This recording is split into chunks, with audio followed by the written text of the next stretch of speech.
Hi, my name is Meredith Rincars and I am the Restart Specialist. On this channel, I talk about all things growing your business in the market that you're in or the market that you want to be in. And today I am talking all about IPS and debunking some myths that you may think clients have around IPS. So let's get started.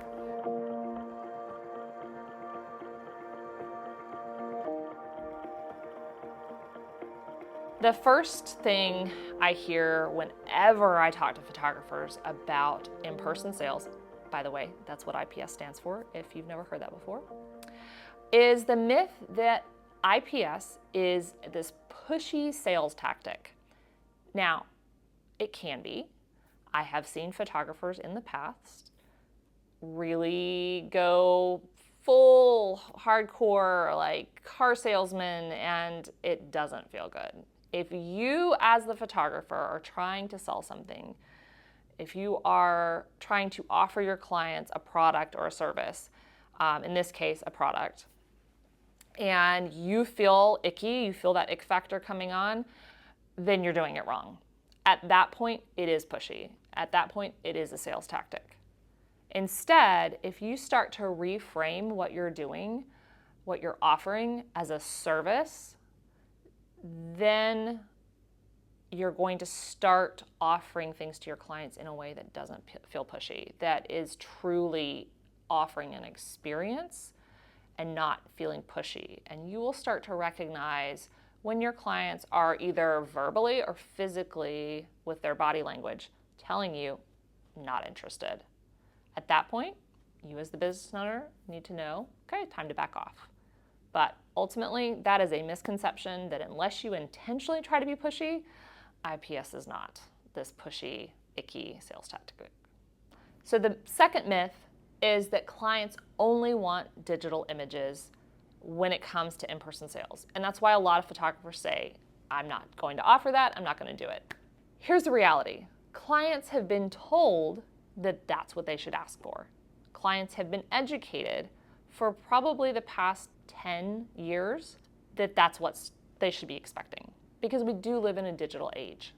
However, if you go to your client and say, tell me why you want digitals, and you start to get curious about why they're asking for that, a lot of the times they can't tell you, or if they can, what they're sharing with you is that they want to share it on social media. They want to be able to show those images on all of the social media channels that are out there.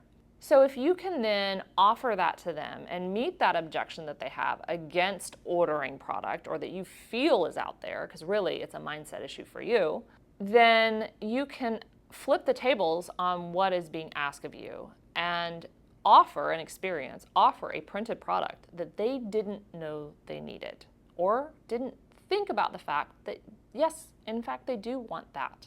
And by doing that, you're providing something that not only is a higher end service, it's a completed product so that they're walking away not only with something that's intangible, that's sitting in the cloud somewhere, but you're also offering something that they can touch and they can feel and they can share with their friends and their family, which then becomes a referral source for you.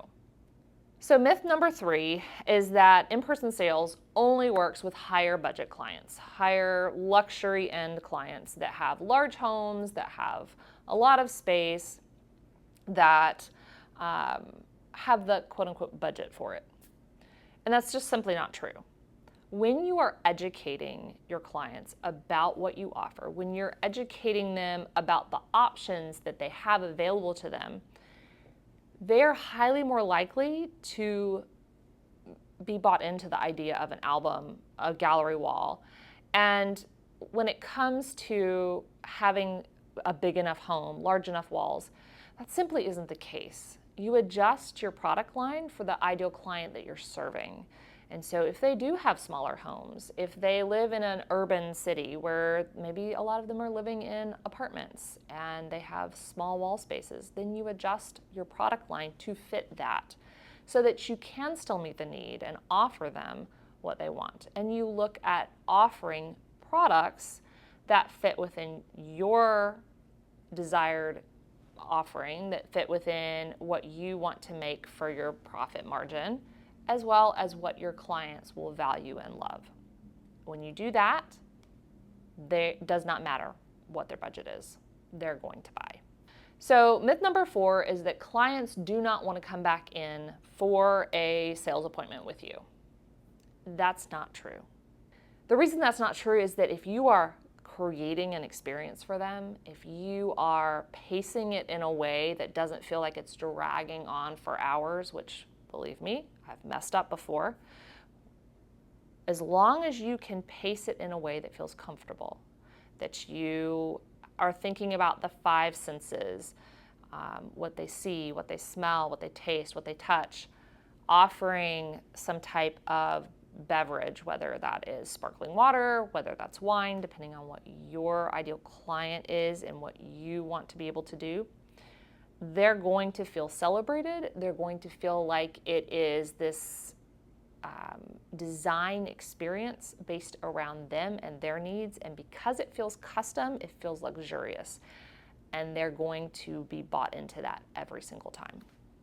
The 5th and final myth that I'm going to share with you today is that IPS is outdated in a digital world. In a swipe and scroll culture, in-person sales and printed products are outdated. That's what a lot of photographers tell me. And it simply isn't true.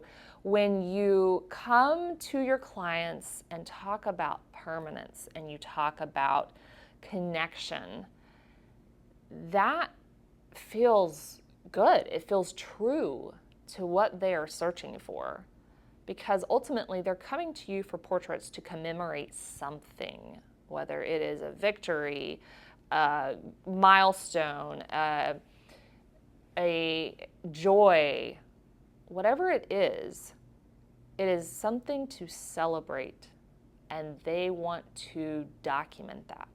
And so when a client comes in, I'm talking with them about what printed products do to our brain. If you didn't know that, they do. They create a connection. Every time you see a physical printed photograph, whether it's in an album or on the wall, it kicks off a bit of dopamine in your brain. And that dopamine solidifies that memory again and again and again every time you see that image. And because of that, you get this happy little hit of dopamine and you remember that moment. And when clients learn about that, the swipe and the scroll doesn't matter. Yes, they still want digitals. Yes, they still want to share it with the world and with their family and their friends. But that starts to become the ultimate reason as to why they're coming in. And so no matter what somebody says about it being a digital world and a digital age where printed products no longer have value, I'm here to say, after 15 years in business, they're wrong. So I hope that I have brought you on this journey of learning more about in-person sales if you haven't already. And through these 5 myths that I've talked about, the idea of it being pushy, the idea of clients only wanting digitals, the myth of it only working for high budget luxury clients, the idea that clients don't want to spend time in that appointment with you, and that it's outdated. I hope that by walking through these 5 myths with you and debunking them, that I've encouraged you to consider the idea of in-person sales. If you're interested in learning more about that, then leave us a comment below. Let me know what it is about the in-person sales process that you want to know, and I'd love to create another video on it. And just to make sure that you don't miss those new videos, hit the like button, hit the subscribe button, and we will see you in our next video.